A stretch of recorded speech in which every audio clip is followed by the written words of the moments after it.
Sumainyo ang Panginoon. At sumaiyo rin. Ang mabuting balita ng Panginoon ayon kay San Lucas. Papuri sa iyo, Panginoon.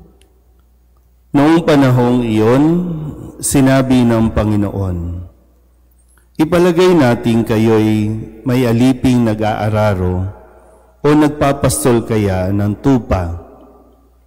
Pagkagaling niya sa bukid, sasabihin ba ninyo sa kanya, halika at nang makakain ka na? Hindi.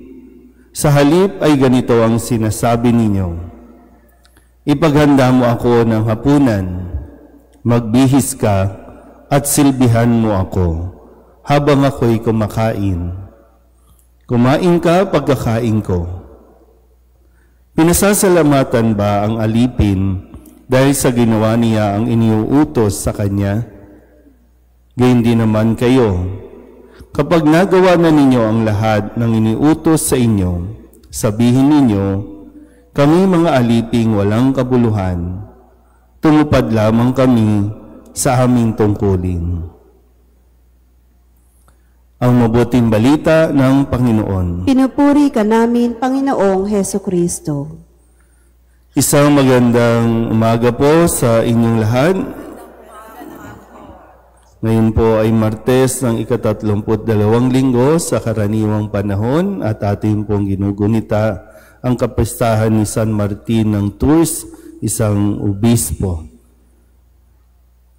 At sa ating pong ibanghelyo sa pamamagitan ng talinghaga tungkol sa isang alipin na ginawa ang kanyang tungkulin bilang alipin na sinasabi sa atin na hindi tayo dapat mag-demand o maghintay ng pasasalamat kung ang ating tungkulin ay ginawa lamang natin ayon sa hiningi sa atin o ayon sa katungkulan natin.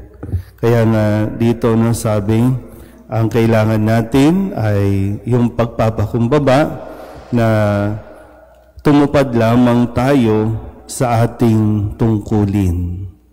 So maganda po na mapagnilayan natin mabuti ano-ano ba yung mga tungkulin na iniaatas sa atin. At ito ba ay tinutupad natin ayon sa kagustuhan ng ating Panginoon? Ano-ano ba ang mga katungkulan na dapat nating ginagawa ng mabuti? Maaring ako, katungkulan ko maging pari. At dito sa ating parokya, katungkulan ko ang maglingkod bilang kura paroko.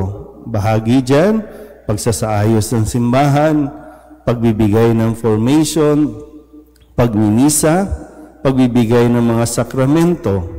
Ito ba ay ginagampanan ko ng naayon sa kagustuhan o wala lang? Paano ko ba ito ginagampanan? Sa inyo, ang tungkulin ninyo maging magulang o kung anumang mga propesyon na inyo pong ginagawa, doktor, abogado, teacher, empleyado o manggagawa.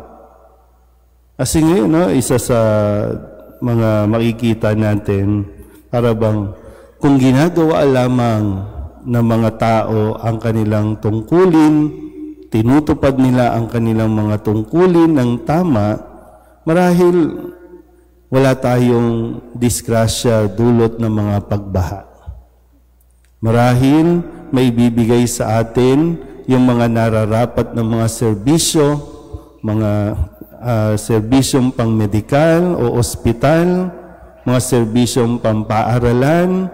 Marahil wala tayong pinoproblema na maraming classroom ang sira, maraming eskwelahan ang maipapatayo kung ginagampanan lamang natin at tinutupad ang ating mga tungkulin.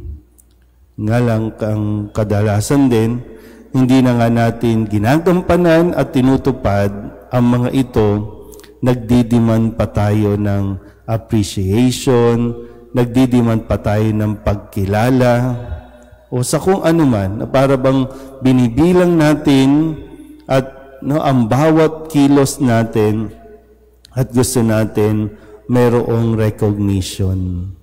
Baka hindi pa nga natin ibibigay yung hinihingi. Pero tayo, kung makapagdiman tayo ng pasasalamat mula sa mga tao, ang isa pa nga, hindi naman galing sa atin, pero gusto natin tayo ang ina-acknowledge at dapat pasalamatan. Sana po, pagdating ng araw na tayo po ay haharap sa totoong may-ari ng ating buhay, masabi lang din natin, Panginoon, tumupad lamang ako sa aking tungkulin. Amen.